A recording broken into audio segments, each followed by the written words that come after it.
Hola a todos, bienvenidos a clases del Mr. Felipe.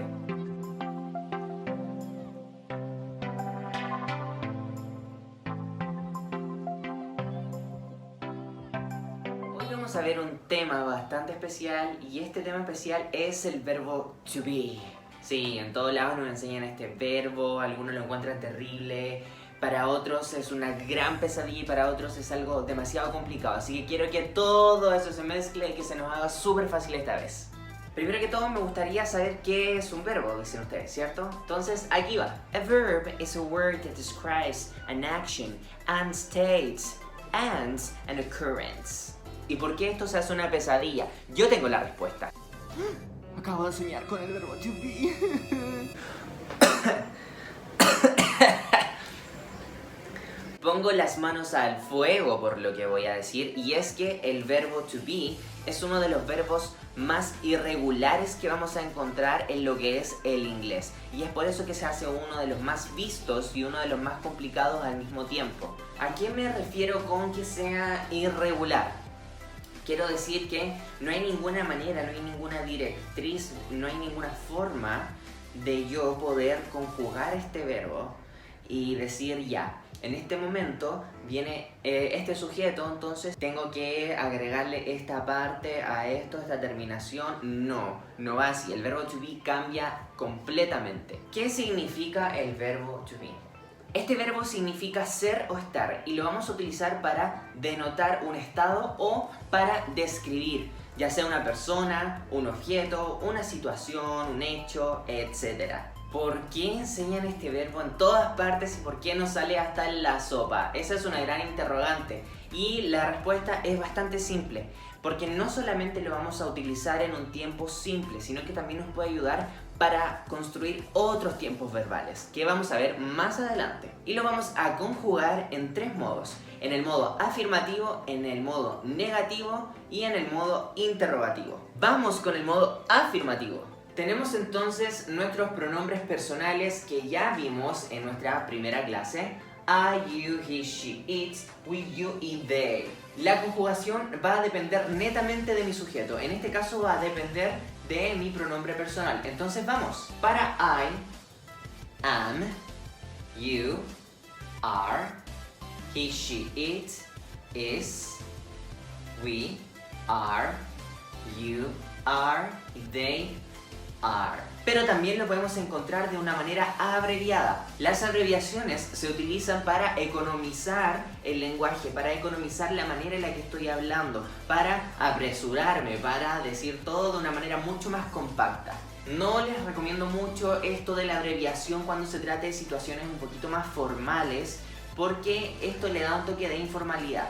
Entonces, aquí están las maneras abreviadas en el modo afirmativo. I'm, your, his, she's, its, we're, your y their. Si se dan cuenta y si nos ponemos a analizar esto cuando no está abreviado, vamos a poner todo nuestro acento, todo nuestro énfasis en el verbo. Por ejemplo, I am, you are, etc. Pero cuando estamos utilizando la manera abreviada, nos vamos a enfocar en el sujeto. Your, his, I'm. Se va a dejar un poquito de lado este verbo abreviado. O va a pasar un poquito más piola. Entonces, para resumir, vamos a decir que en mi modo afirmativo voy a encontrar la siguiente fórmula: sujeto, verbo y complemento. ¿A qué me refiero con complemento? El complemento es la información extra que yo le voy a agregar a mi oración. En este caso, al ser el verbo to be, me exige un complemento. No voy a decir simplemente I am. I am what? Veamos el siguiente ejemplo. I am happy. Pero puede darse la siguiente situación. ¿Por qué estoy utilizando John y no estoy utilizando he, o estoy utilizando cualquier otro pronombre personal? Porque, como dije en la primera clase, el pronombre personal reemplaza el nombre. Yo puedo utilizar sin ningún problema el nombre, puedo utilizar el sustantivo como mi sujeto. Puedo decir John o puedo decir the house. The house is green. La casa es verde. puedo hacerlo sin ningún problema. Y también puedo abreviar el verbo con el sujeto. Veamos el ejemplo. John's 24 years old. John's. Ahí estoy abreviando mi verbo. O también puedo decir My dog's thirsty. Mi perro tiene sed. Mi modo negativo es demasiado simple, creo yo. Es simplemente agregarle un not. Veamos. Vamos a tener entonces nuestros pronombres personales. I, you, he, she, it, we, you, they.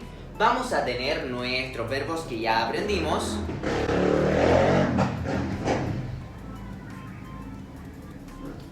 Espero que no pasen más motos. Ya. Entonces, vamos a tener nuestros pronombres personales. Ya tenemos nuestros verbos conjugados dependiendo de nuestro sujeto. Y ahora simplemente le vamos a agregar un not. Quedando como I am not, you are not, he is not, she is not, it is not, we are not, you are not y they are not. Esto también se puede abreviar y también le va a dar un toque de informalidad o al momento de yo hablar va a hacer que sea más fluido, más rápido, más económico. Veamos. Para I am not voy a decir I'm not, I'm not. Para you are not puedo decir you are not. O también puedo decir you aren't. El are not se va a abreviar como aren't. Recuerden eso, aren't. Y el is not se va a abreviar como isn't.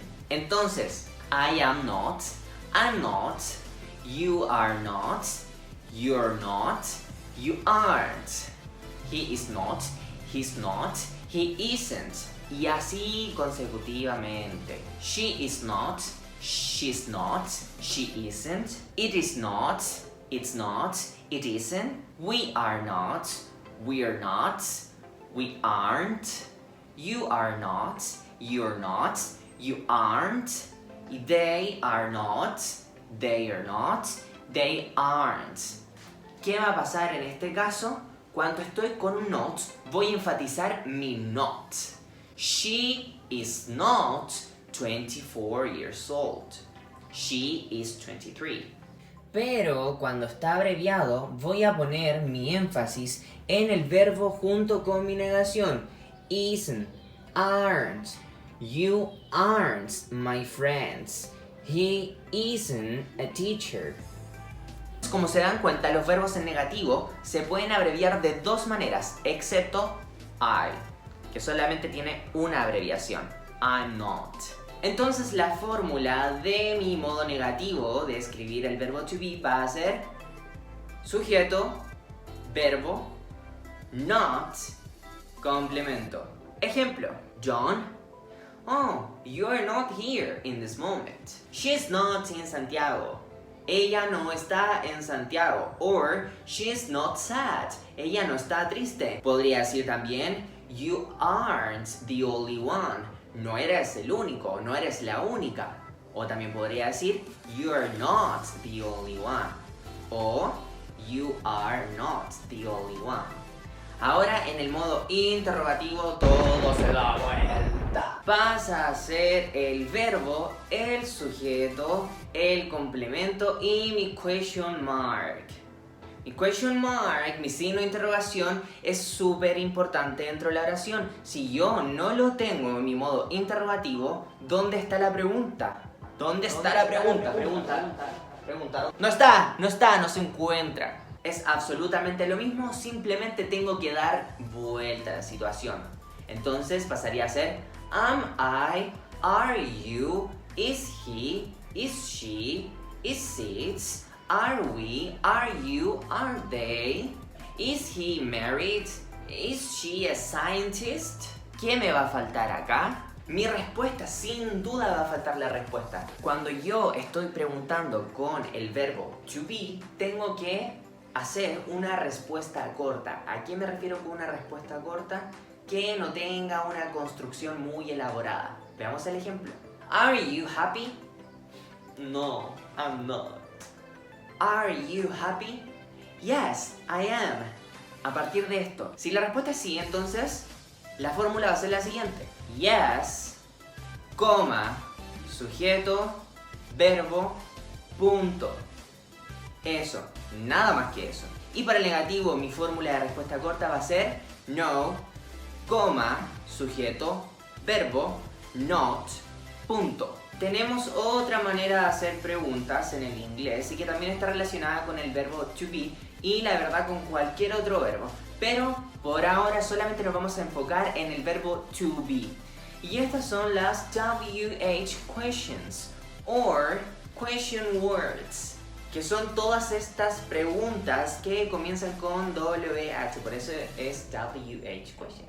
La fórmula para esto va a ser WH question, verbo, sujeto, complemento, signo de interrogación. Me parezco a Dora la Exploradora cuando ustedes como la colina, el camino, el puente.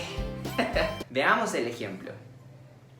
Why are you happy? ¿Por qué eres feliz?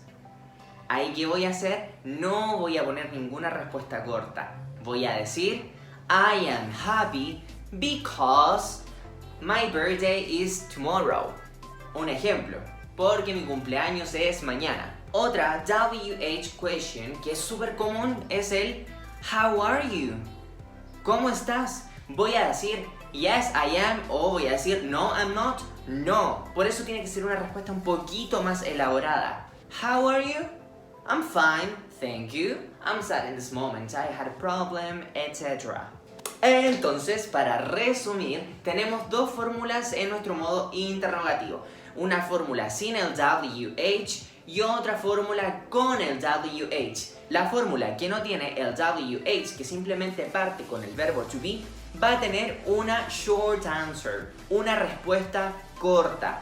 Y la fórmula que tenga el WH question ante cualquier otra cosa va a tener una respuesta mucho más elaborada. Por eso tenemos que analizar, tenemos que escuchar bien cuando nos estén hablando. Ahora la pregunta del millón. ¿Por qué voy a decir I am hungry o I am thirsty? Si en el español se dice tengo hambre o tengo sed, porque es un estado. En el inglés es un estado, no es una posesión. Por eso no se dice I have hunger, I have thirst. No, se dice I am hungry, I am thirsty. Lo mismo, porque voy a decir I am 23 years old y no I have 23 years old.